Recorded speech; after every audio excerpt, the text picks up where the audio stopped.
All right, so here's my floor plan and walkthrough for a bus conversion idea I have in mind. And so this is your standard 12 window bus, you know, the kind that seats 72 children. And I chose to do the doghouse front bus instead of like a rear engine bus, just because these are way more plentiful and easy to find. Rear engine buses definitely have some pros, but again, this is mostly what the market is saturated with. So let's have a look at the floor plan. So these are the general dimensions, and these wall thicknesses aren't exactly correct, but for these purposes it'll work. And this is the back, and this is the front. So the driver sits up here, and then the stairs are kind of over here. So let's start at the front. And we have two opposing couches, and these are just something I picked off the shelf. They're 81¼ inches long.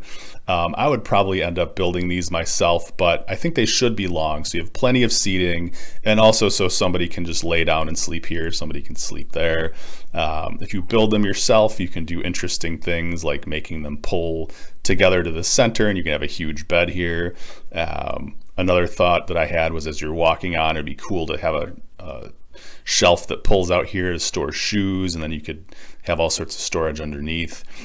Also, having a removable table would be great. You could have just a huge dining area up front here. So this would be a pretty versatile area, and obviously where you would sit while you're underway. So moving back a little bit, you've got the kitchen area. These are standard 30-inch wide cabinets, and they're standard height. So this would feel relatively normal and residential. These are upper cabinets. That'll make more sense when we look at this in 3D. And then you've got a small stove, small fridge, small sink. And I don't think these are RV appliances. They're kind of more European or maybe apartment sized. But I think they approximate what you would have as far as an RV appliance goes. There's also a small dishwasher hiding under there, and we'll talk about that in a second. So moving back, you've got a split bathroom, right? So you've got the toilet and the sink here, and then a 3-foot by 3-foot shower right here. And I thought this way would be better because, somebody can be using the bathroom or brushing their teeth, and somebody could be taking a shower, and it just seemed more functional than having it be all in one room. My other thought was you could have a curtain that you could draw across here, so when you get out of the shower, you're kind of separated from the front of the bus here. Ideally, this would be a composting toilet. They didn't have a way for me to really depict that, so I chose the smallest toilet I could find and just sort of shoved it through the wall.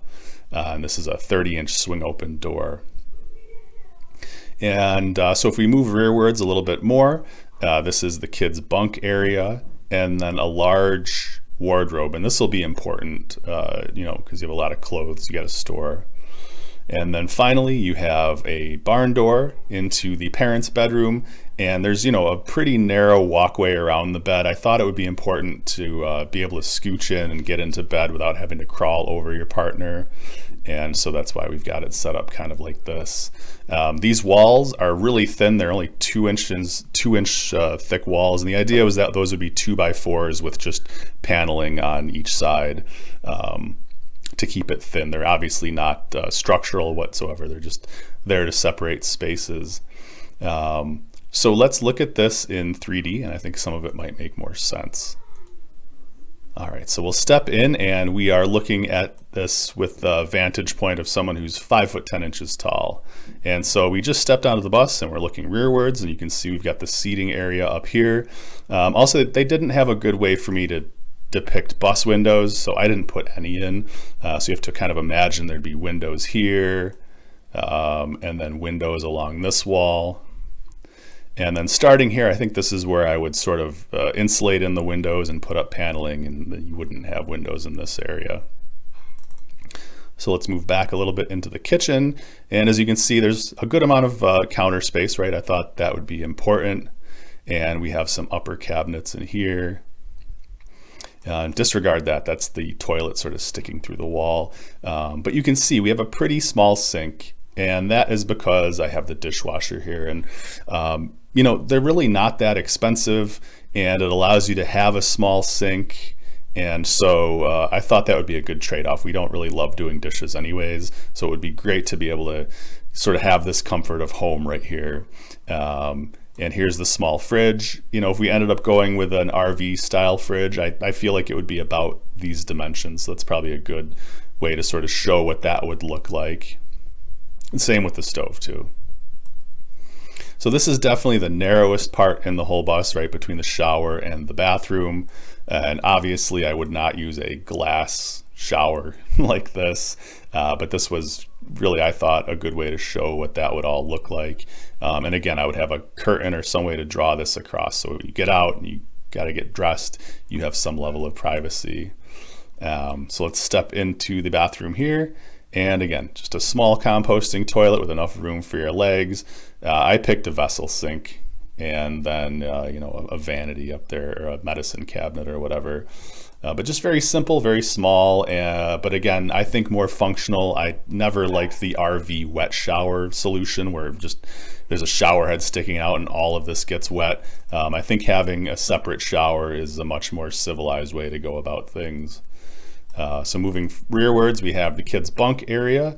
And this was a really good bunk that I was able to sort of pick off the shelf because the rear bunk is really, the bottom bunk is really close to the floor. And I think that's going to be important so that the person on the top isn't banging their head into the ceiling. School buses only have a 6.5 foot maximum height, and that's at the center, and they sort of form more of an arch. So you'd actually have a little bit less headroom here than I'm showing. So there's the bunk area, and then this is that large wardrobe. I would probably build this myself. You have more control over the size of it and so forth. But I think it should be fairly sizable. You have a lot of things to fit in there. I like the barn door idea. So let's step through that into the parents' room. And again, you can see just a small amount of floor space to sort of get yourself around the bed. And upper cabinets here, storage is always at a premium, so I thought that would be good, and you can have lighting underneath and all that. And then of course across the back here you'd have some windows and the rear door, and I would probably keep these windows over here too. It'd be nice to have a bright bedroom to wake up to in the morning. So just kind of looking forward here.